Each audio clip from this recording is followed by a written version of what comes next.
Hey guys, welcome back to my channel. So one of the most common questions that I get is what is my favorite thing to cook? And it's kind of a tough question because there's some things that I love to eat, there's some things that I like to cook and that they're really involved, other things are fun to cook because they're very quick and easy. But I think this is truly my favorite thing to cook and there's nothing crazy about it at all. This is just classic spaghetti sauce, gravy, marinara sauce, whatever you want to call it.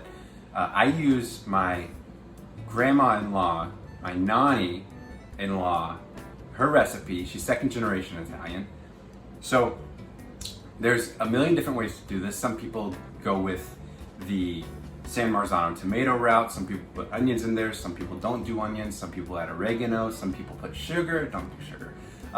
This is actually tomato paste and tomato sauce based. So canned tomato sauce, which is really just pureed tomatoes with some onion powder and garlic powder and salt mixed in already. And I assume, like most Italian dishes, this came from, out of just not having money or resources to buy tomatoes and San Marzano tomatoes and things. So the paste is more concentrated. You actually add multiple cans of water into this sauce. The result is a delicious, tangy, amazing sauce. It's exactly what I think of when I think of spaghetti sauce. It might not be what you think of, but it is my favorite version of it.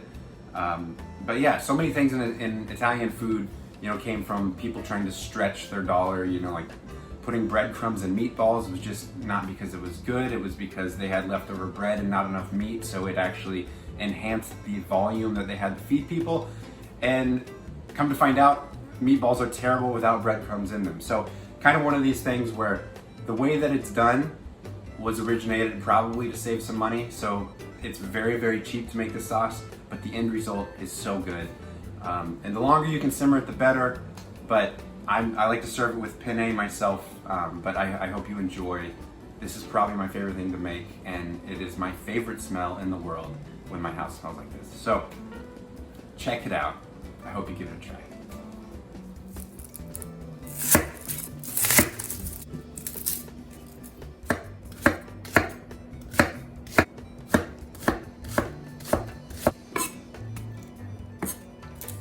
So I'm making a big batch. This is like 2 full medium-sized onions.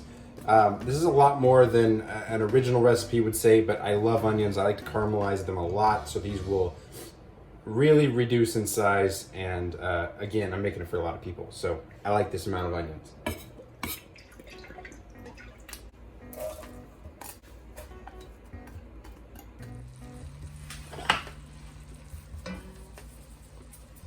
So this caramelizing of the onion step is probably the most important step. You don't want to rush it. You want to keep it really low to medium low and go for a long time, like 30, 45 minutes, maybe up to an hour, especially with this amount of onions.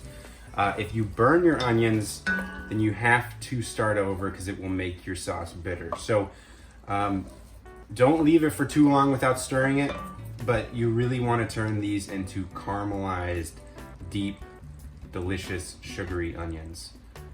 This is really the base of the whole sauce. So if there's one step that's important, more important than the others, it's this one.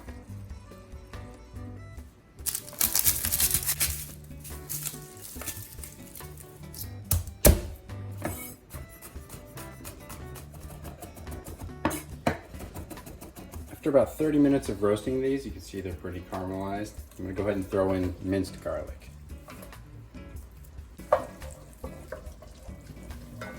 About 15 minutes after we added the garlic, once these onions are really nice and caramelized, we're gonna add in some red pepper flakes and also the tomato paste as well as parsley.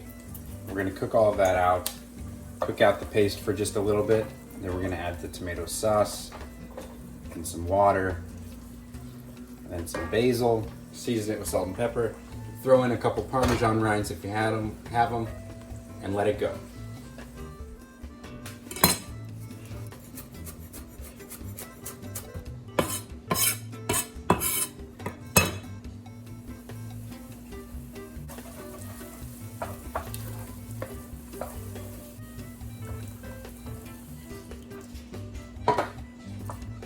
So I like to do about equal parts sauce to paste. The original recipe calls for more paste than sauce. It's just a small adjustment that I prefer. So now once you got everything put together, I'm just gonna do 2 or 3 more cans of water into this. It should be pretty thin, and then it's gonna cook down for a few hours and really concentrate and get delicious. But the consistency is much thinner than this. The final product, that is.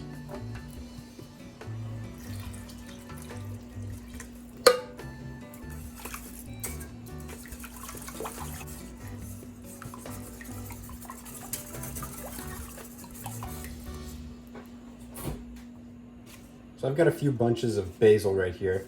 And the best way to cut this up is if you kind of stack it all into itself, then you roll it up into a tight cigar, almost.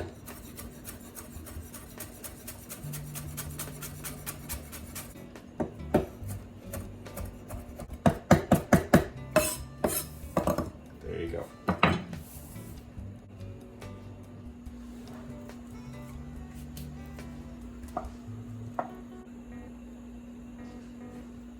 If you have old parm rinds like this, now would be the time to add them.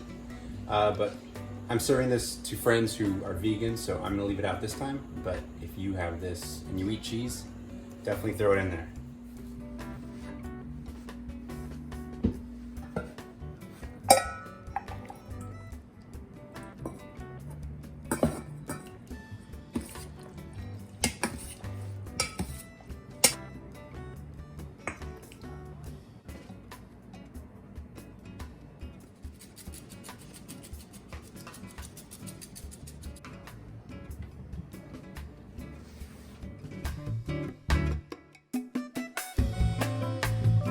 There it is. Easy enough, right? Just takes a while to come together, but it's so good. And like with any recipe that I cook, the proportions that I use, some of the measurements, some of the ingredients are slightly different than the original, but ultimately this was an Italian grandma's recipe, so nothing was precise to begin with. It's all done by feel. You taste, you kind of feel the texture, you make sure that things look and feel right the more as you cook, and the more you do it, the more you will be able to pinpoint what it should taste and look like. So that's my take on that. I kind of compare, my baseline is my mother-in-law Deanne's pasta sauce, which is quite different than mine. She uses a lot less garlic, a lot less onion, but it just is my favorite version, and I think it has to do with just someone else making food for you. It just tastes a lot better. I can never seem to get it quite as good as hers. But yeah, make it your own. I hope you give it a try. It's one of my favorite things in the world. My favorite smell in the world is definitely that smell throughout my apartment when I'm making it. So enjoy. Thanks for watching.